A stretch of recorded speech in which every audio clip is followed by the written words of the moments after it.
Saatnya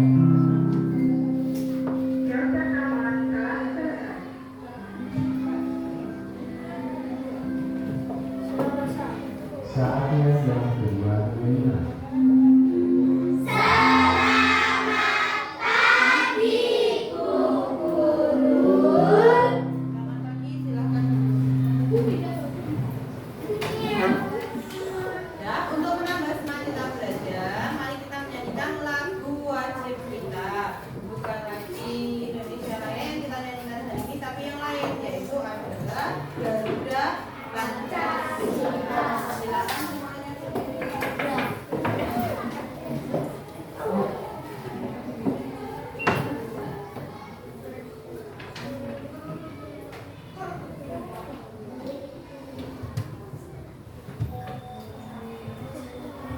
Major art in playing.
Menjaga kesehatan supaya tetap sehat ya. Kemudian untuk kebersihan kuku dan yang lainnya, ayo dilihat.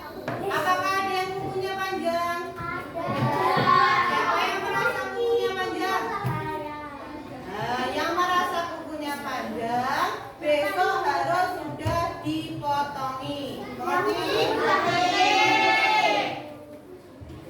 Sebelum kita masuk ke pelajaran, kita akan menyampaikan yang akan kita pelajari hari ini adalah tema 4 berbagai pekerjaan, bagian subtema 3 yaitu pekerjaan orang tuaku, pembelajaran yang pertama.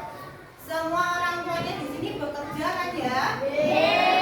Pekerjaan orang tuamu dengan pekerjaan orang tua temanmu sama atau tidak? Sama. Ada yang orang tuanya bekerja sebagai petani, siapa? Yang bekerja sebagai pedagang? Nah, macam-macam ya di sini. Kalau Bu Intan pekerjaannya sebagai apa? Guru. Di sini nanti yang akan kita pelajari adalah tentang pekerjaan orang tua. Nah, sebelum masuk ke materi, Bu Intan akan menyampaikan tujuan pembelajaran kita hari ini ada berapa anak-anak? 8. Yang pertama, siswa mampu mengklasifikasikan unsur intrinsik yang terdapat dalam dongeng.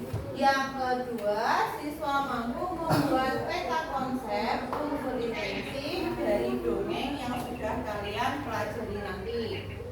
Yang ketiga, siswa mampu menunjukkan penilaian dari dongeng secara lisan dan tulisan. Yang keempat, siswa mampu menuliskan jenis pekerjaan yang terkait sosial budaya. Yang kelima, siswa mampu mempresentasikan hasil identifikasi jenis pekerjaan. Yang keenam, siswa mampu menuliskan dampak pemanfaatan sumber daya alam yang tidak terkontrol. Yang ketujuh, siswa mampu menunjukkan dampak pemanfaatan sumber daya alam yang tidak terkontrol. Dan yang terakhir, siswa mampu menyebutkan contoh kegiatan sebagai upaya pencegahan kerusakan hutan. Nah, dari sini yang pertama yang akan kita pelajari berarti tentang dongeng. Siapa yang tahu beberapa judul dongeng atau siapa yang pernah membaca sebuah dongeng? Nah, coba Alfi, dongeng apa yang pernah kamu baca? Di buku tema, oh ya ada ya. Apa? Ya, aku dan Duit. Yang lainnya? Zahra? Ya, si Kancil. Semua pasti pernah ya dengar ceritanya si Kancil. Nah, sekarang Bu Intan punya beberapa gambar.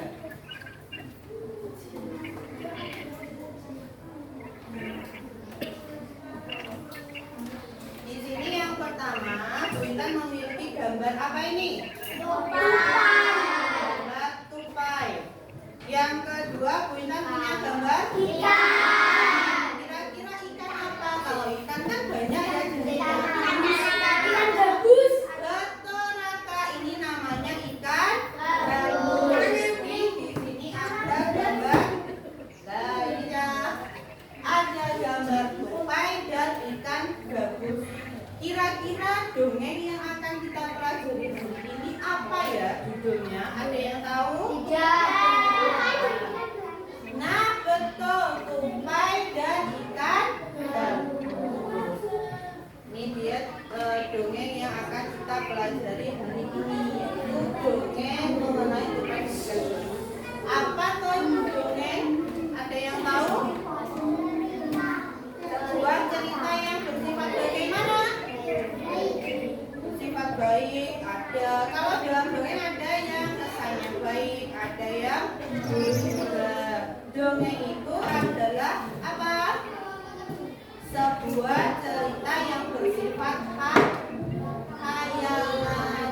Mungkin tidak ya seekor tupai dan gabus itu bisa berbicara seperti kita. Tidak bisa. Nah, itu adalah namanya dongeng. Apa tadi dongeng? Suara kita ya bersifat jadi tidak benar-benar terjadi. Nah, ini ada dongeng yang akan Bu Intan tampilkan mengenai tupai dan ikan gabus. Semuanya menyimak ya. Suaranya kurang keras ya.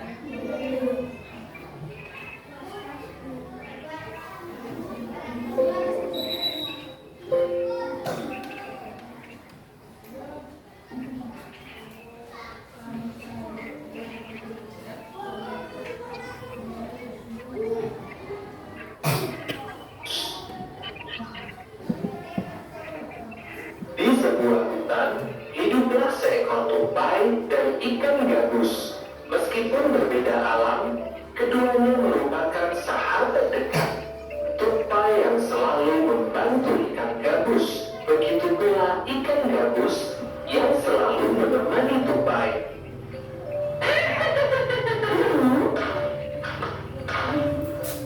Namun, suatu hari, ia melihat temannya di hilir sungai dan ada seekor ikan hiu besar tengah mengincarnya. Tupai terkejut melihat sahabatnya berada dalam bahaya. Kemudian, ia melihat ikan hiu tersebut menelan ikan gabus.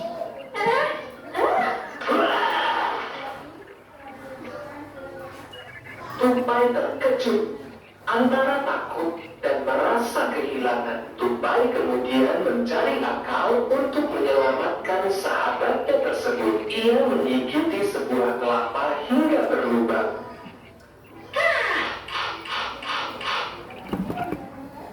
Kemudian masuk ke dalam buah kelapa tersebut. Tupai kemudian menceburkan diri ke hulu sungai hingga terombang-ambing oleh aliran air. Dari kejauhan terlihat seekor ikan hiu. Ikan hiu yang sama dengan yang melahap ikan gabus. Ikan hiu semakin dekat dengan Tupai. Kemudian dengan rakus melahap buah kelapa tersebut. Tupai berada dalam perut ikan hiu. Tupai berusaha untuk bisa keluar dari perut ikan hiu. Tidak hilang akal, Tupai mulai menggigit ikan hiu tersebut. Hingga ikan hiu yang merasa tidak enak, perutnya terasa sakit dan berusaha menepi. Akhirnya, ikan hiu pingsan di tepi sungai.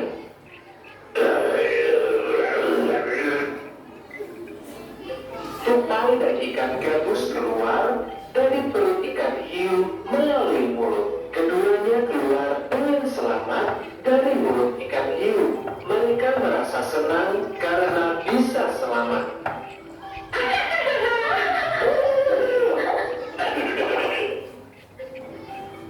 Nasihat dari cerita ini adalah sahabat sejati akan selalu menolong temannya yang membutuhkan bantuan, meskipun muncul rasa takut yang begitu besar.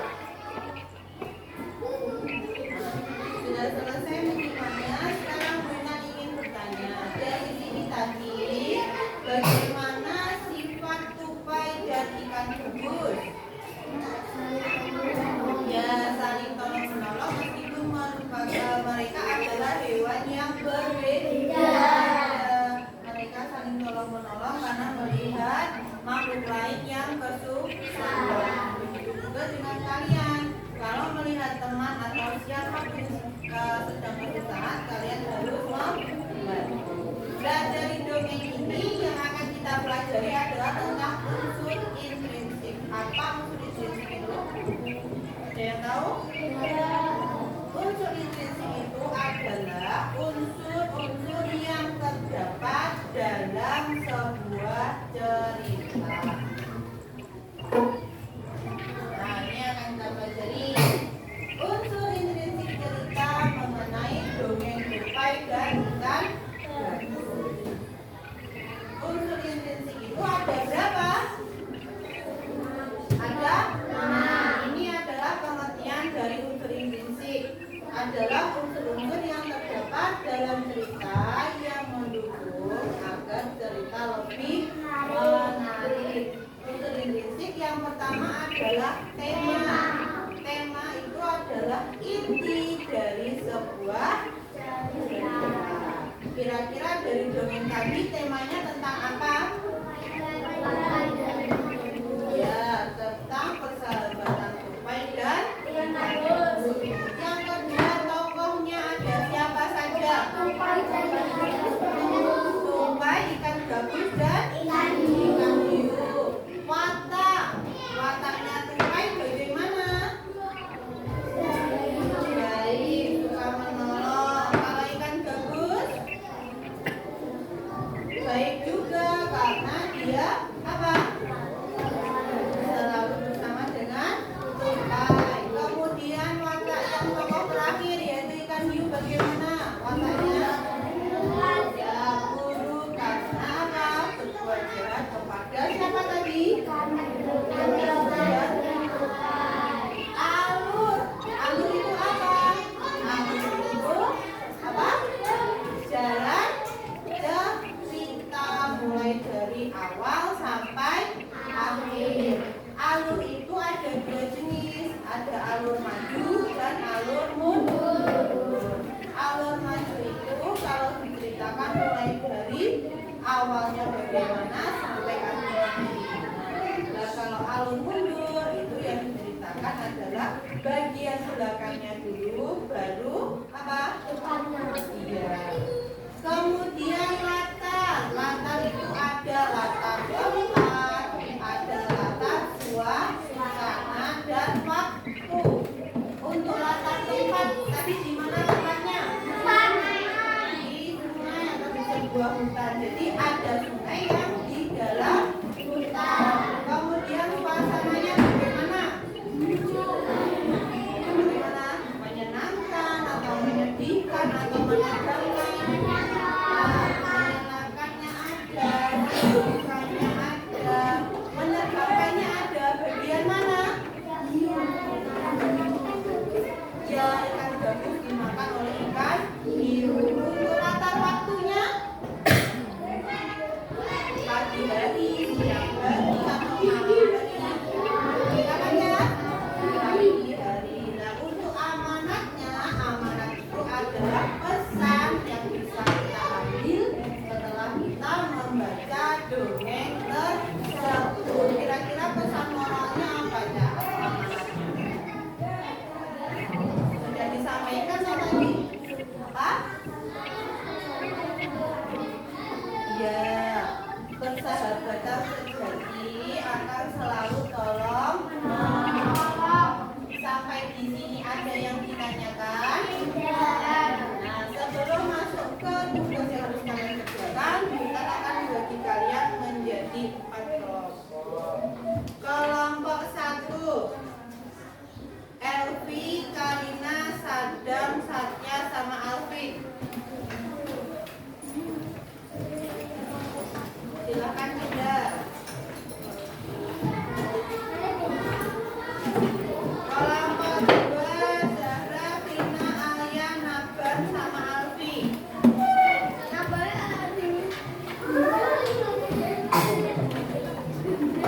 Kelompok 3, Gedi, Fadli, Andre, Alif, dan Randy.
Silakan dibaca materinya dulu.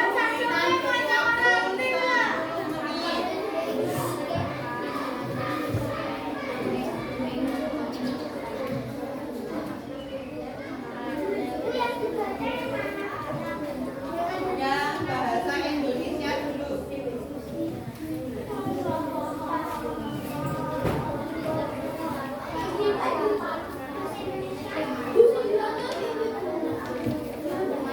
Ya,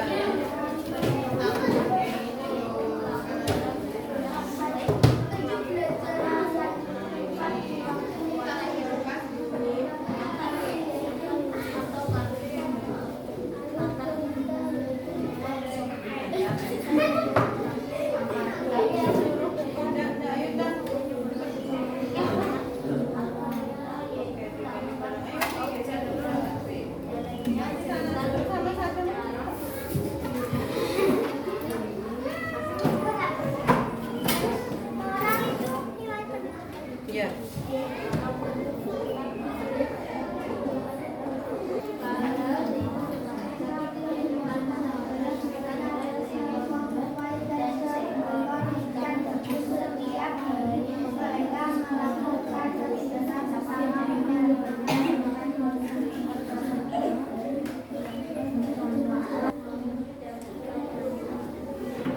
Sudah selesai?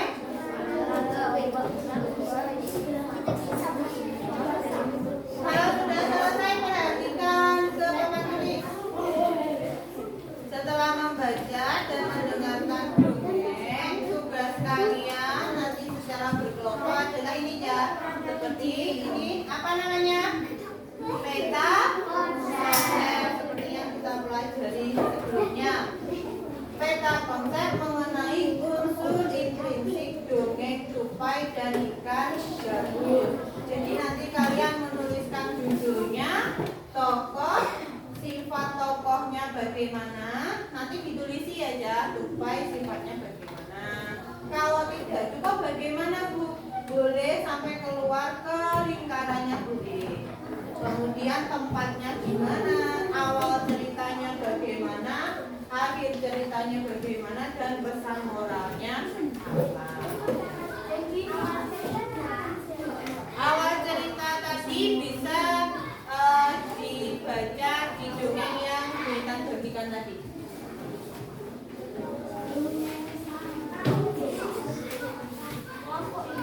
Ya, kelompok.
banyak pohon, berarti ada beberapa pekerjaan yang bisa dilakukan yang berkaitan dengan hutan. Kira-kira apa ya?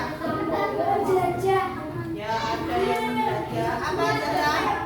Menebang pohon. Menebang pohon itu baik atau tidak? Tidak.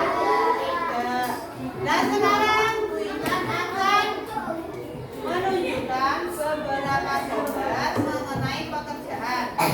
Pekerjaan itu kan ada banyak sekali ya, Cak. Ada yang menghasilkan barang dan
Ya, sebagai pengrajin kayu. Sebelum mengerjakan tugas LKPD 2, silakan disimak dulu video berikutnya.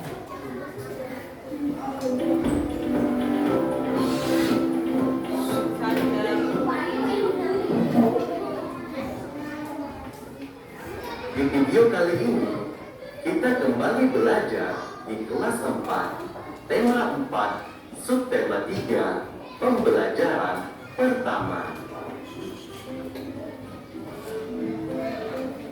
Tahukah kamu seorang pendongeng? Pendongeng adalah orang yang menyampaikan dongeng kepada orang lain. Mendongeng adalah pekerjaan orang tua saya, temanku. Apa pekerjaan orang tuamu? Mengenal unsur-unsur cerita.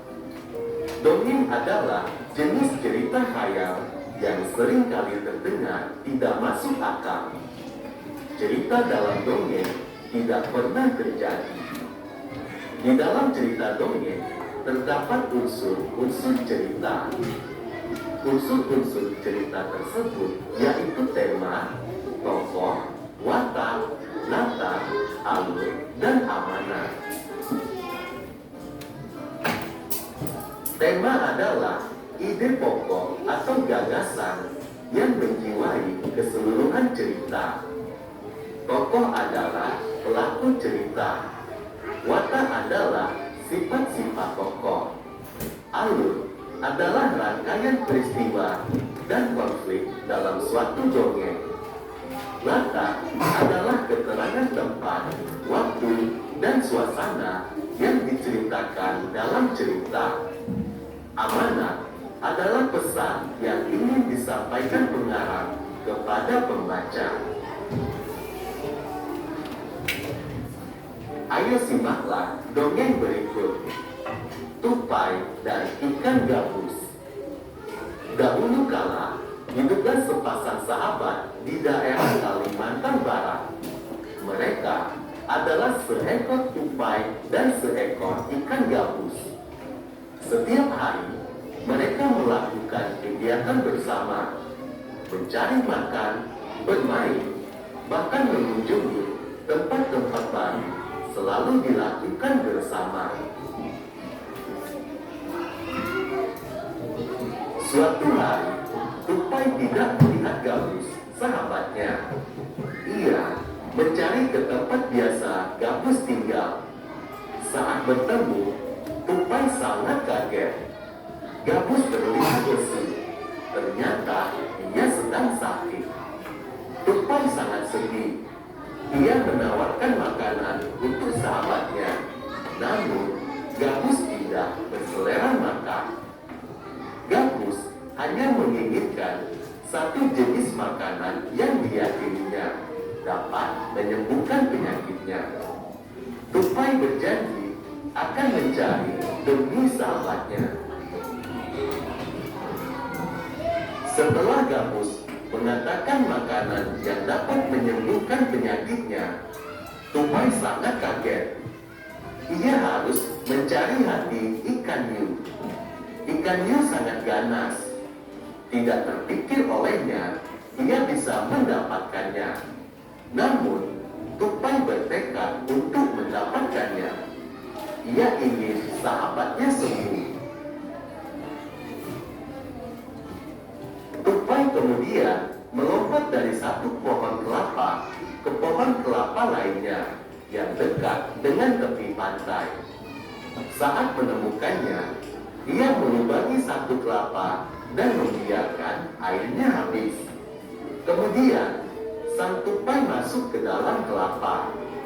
Angin kencang membuat kelapa jatuh ke pantai dan ikan hiu memakannya. Di dalam perut ikan, tupai kemudian keluar dari kelapa dan menggigit hati ikan hiu. Ikan tersebut mencoba bertahan sampai kehabisan tenaga. Ombak besar membawa ikan hiu ke tepi pantai.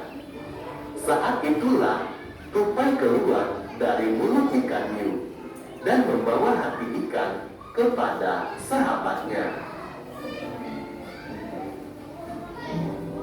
Sampai di tempat ikan gabus, tupai kemudian memberikan hati ikan hiu untuk dimakannya.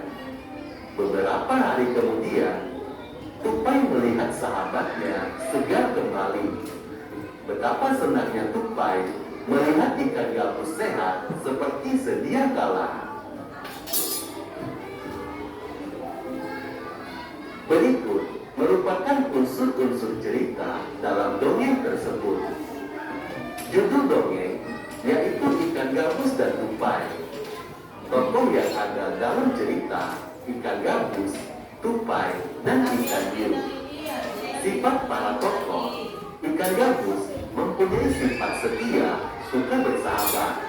Tupai mempunyai sifat setia, senang membantu, dan rela berkorban.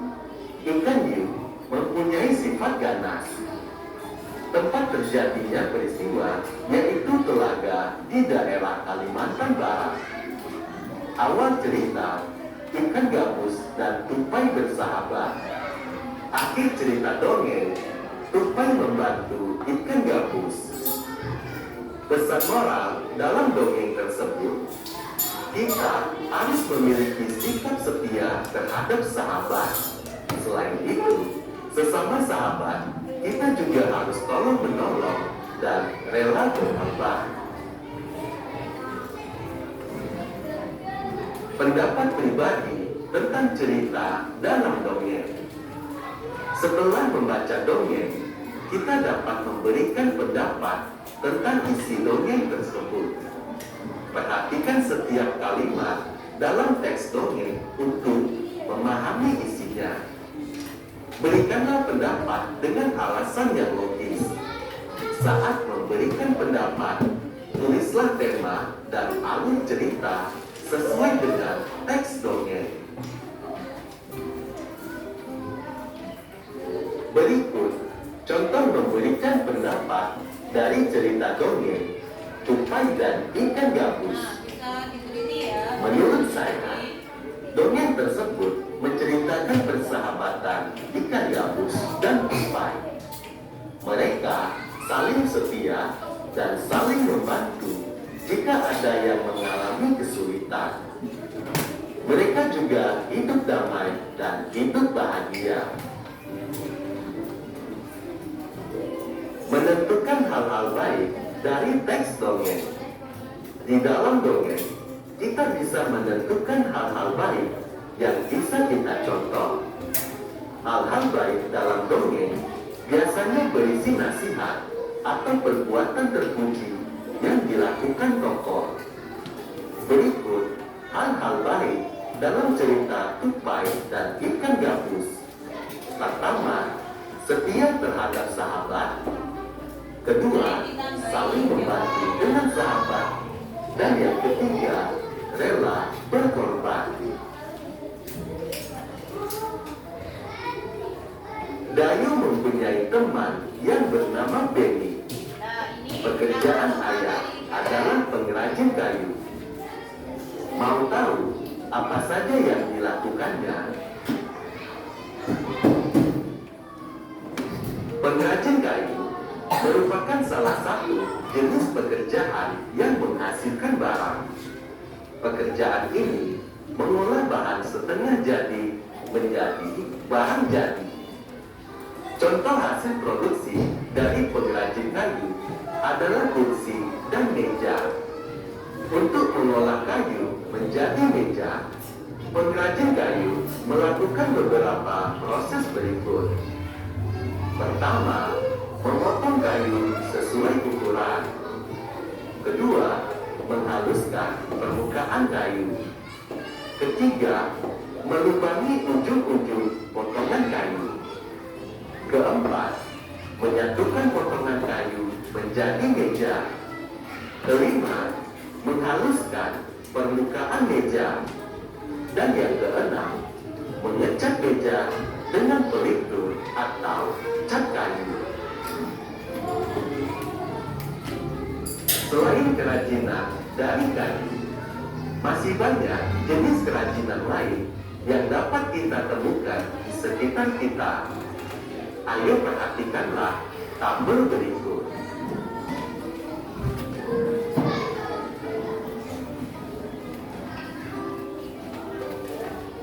Sumber daya alam yang digunakan untuk membuat meja dan kursi adalah kayu. Dari manakah kayu berasal?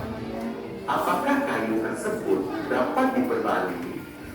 Berikut adalah proses pengolahan kayu menjadi meja dan kursi. Proses yang pertama adalah pohon di hutan. Pohon di hutan merupakan sumber daya alam. Setelah pohon di hutan masuk pada kegiatan produksi. Kegiatan produksi dimulai dari menebang pohon, kemudian mengangkut kayu ke kota, dan pengrajin kayu. Setelah kegiatan produksi, masuk ke kegiatan distribusi. Distribusi, selanjutnya kayu dikirim ke toko mebel. Yang terakhir adalah kegiatan konsumsi, yaitu pembeli atau konsumen membeli meja dan kursi dari toko mebel. Ada beberapa profesi atau jenis pekerjaan yang terlibat agar meja dan kursi sampai di rumah.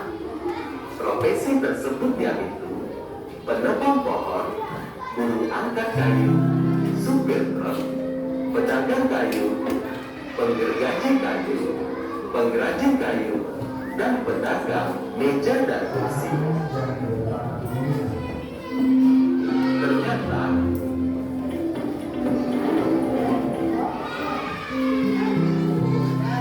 sudah selesai ya tadi menyimak videonya. Di situ sudah ada penjelasan mengenai bagaimana proses mengolah kayu hingga bisa menjadi apa tadi?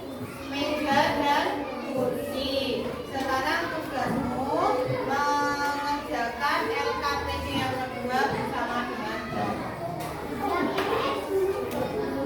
ya. Ini tadi ya adalah prosesnya.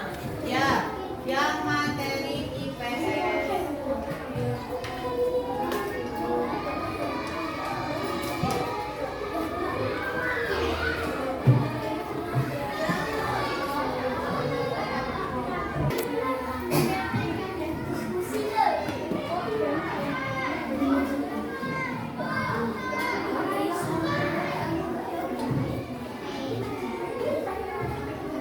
Sadam kakinya.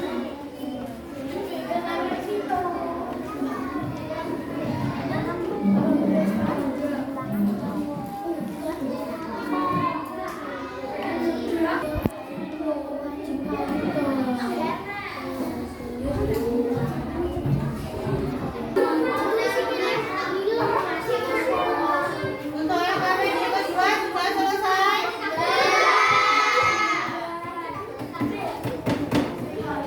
Dari tugas yang sudah kamu kerjakan, sekarang kamu lebih tahu ya bagaimana meja dan kursi ini bisa ada di kelasmu. Prosesnya bagaimana? Sangat panjang ya toh, tidak tiba-tiba ada di kelasmu. Harus melalui banyak proses. Mulai dari pohon itu ada di hutan, itu harus diapakan? Ditebang atau dipotong. Kemudian kayunya diangkut. Kemudian diberikan kepada pengrajin kayu untuk diapakan? Ya, diolah untuk menjadi meja, kursi, almari, banyak sekali. Kemudian setelah jadi dijual di mana? Toko mebel dan dibeli oleh pembeli. Nah, dari kegiatan pengolahan kayu ini berarti kan kalau kita ingin membuat meja, kursi, almari, rak buku atau apapun yang berasal dari kayu, maka kita harus menebang apa aja? Pohon. Dan kalau setiap hari dari tahun ke tahun pohon itu yang ada di hutan ditebang, kira-kira akibatnya apa?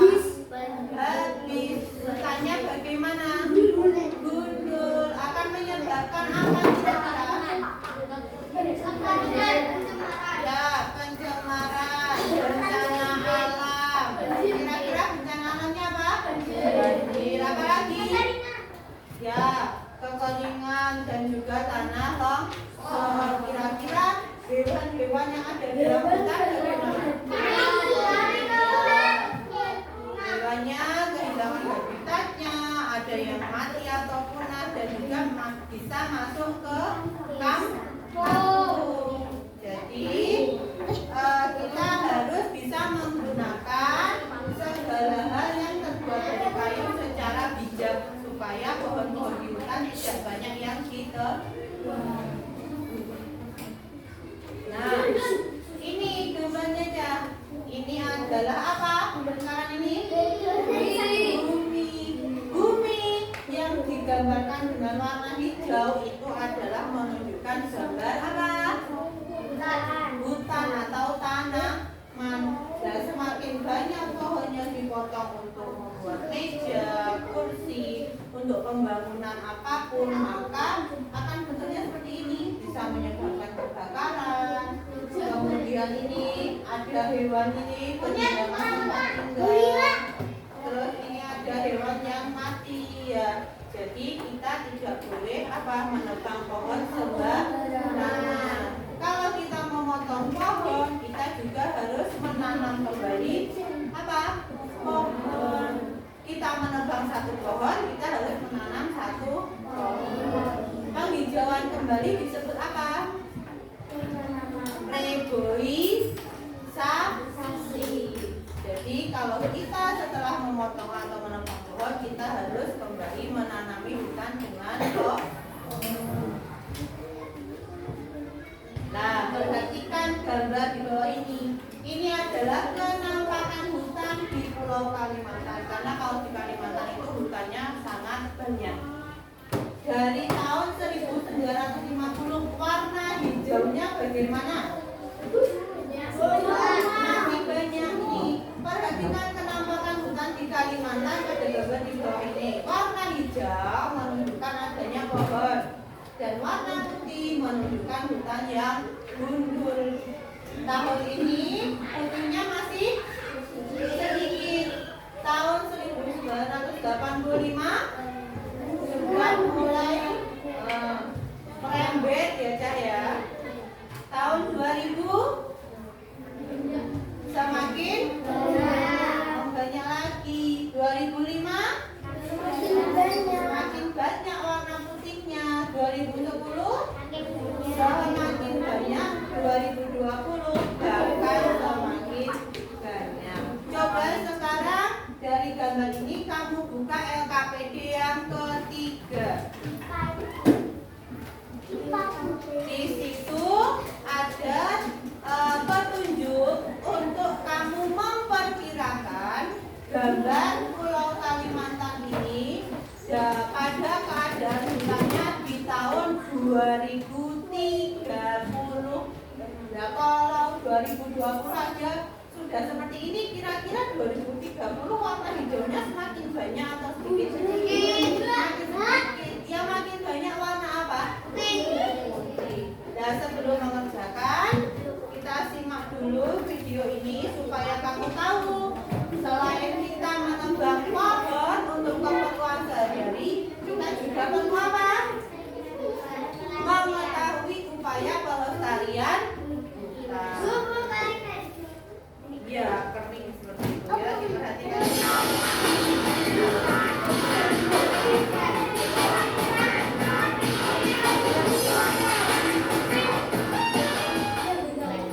Assalamualaikum warahmatullahi wabarakatuh. Selamat datang di channel kami, channel Bicara Kami.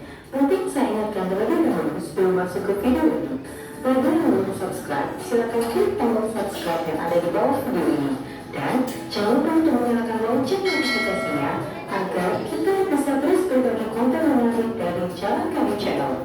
Serta jangan lupa juga untuk tonton habis video ini. Dampak penebangan hutan secara liar. Indonesia memiliki hutan yang sangat luas. Berbagai makhluk hidup ada di hutan Indonesia yang berisi bermacam-macam binatang dan tumbuhan. Tapi sekarang ini hutan di Indonesia semakin sempit karena adanya kebakaran hutan, bencana alam, dan penebangan hutan secara liar. Penebangan hutan secara liar menjadi salah satu penyebab hutan di Indonesia semakin sempit. Penebangan hutan ini dilakukan bukan untuk mengubah hutan menjadi perkantoran, pemukiman, pabrik, ataupun pusat perbelanjaan. Penebangan hutan secara liar yang dilakukan terus-menerus dapat merusak lingkungan, di antaranya hilangnya kesuburan tanah, turunnya sumber daya air,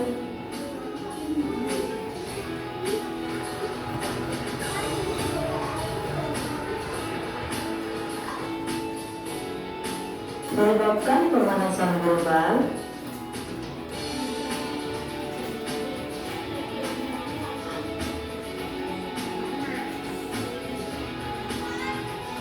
hilangnya habitat hewan dan tumbuhan di dalam hutan,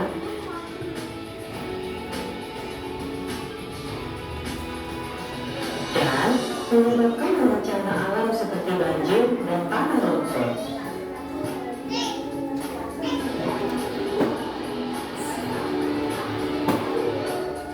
Dengan adanya kerusakan-kerusakan yang disebabkan oleh penebangan hutan secara liar, maka sebaiknya kita harus menjaga kelestarian hutan kita.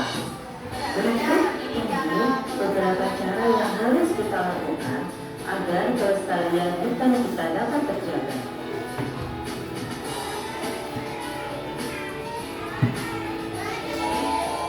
Yang pertama, menerapkan sistem tebang pilih atau menebang pohon yang sudah tidak produktif. Yang kedua, melakukan reboisasi untuk menggantikan satu pohon yang ditebang dengan menanam kembali satu pohon.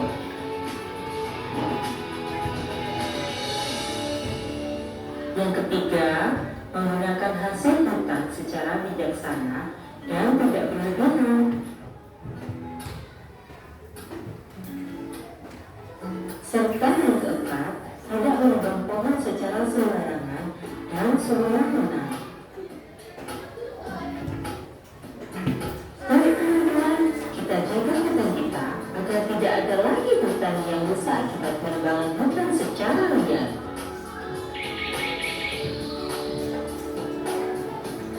Sampai di sini dulu ya belajarnya.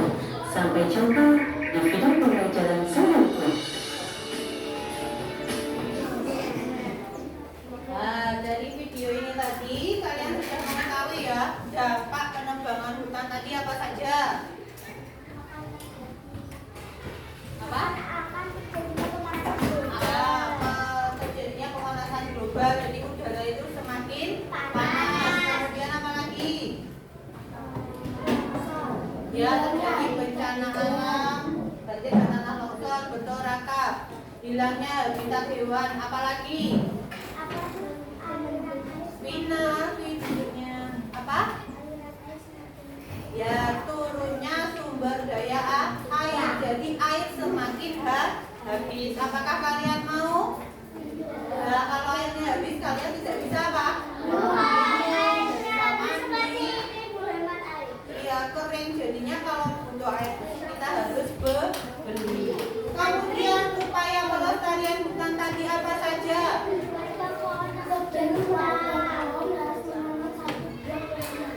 Ya, tebang pilih tanaman. Kita boleh memotong pohon yang sudah tua. Kemudian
Di tahun berapa?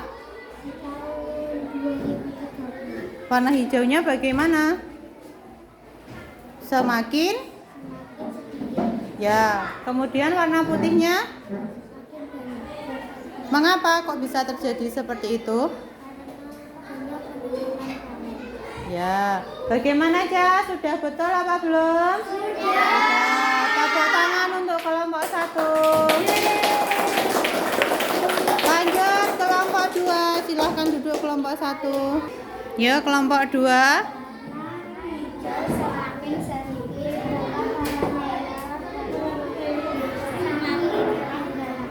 Ya, warna apa tadi yang semakin banyak? Putih. Putih. Kenapa?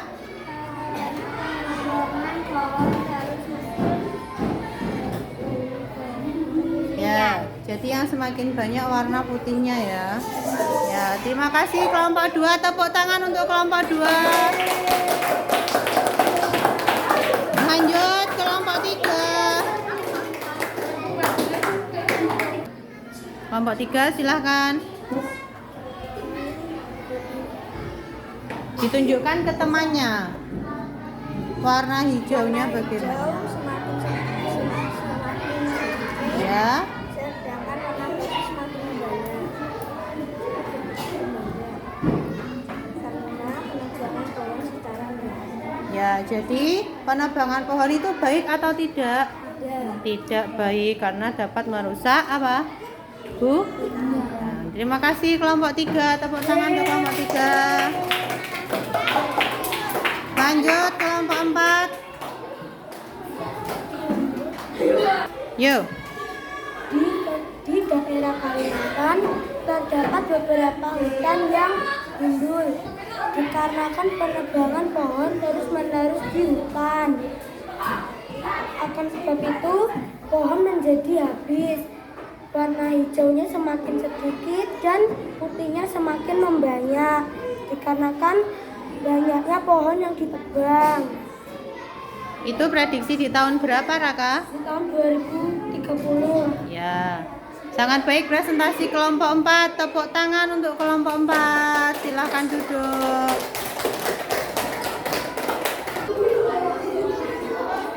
Nah, karena sudah selesai presentasi, maka sekarang tugasmu adalah mengerjakan soal evaluasi dari apa yang sudah kita bahas tadi. Tadi kita sudah mempelajari apa saja? Apa saja? Yang pertama tadi apa? Ada dongeng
panggilan boleh.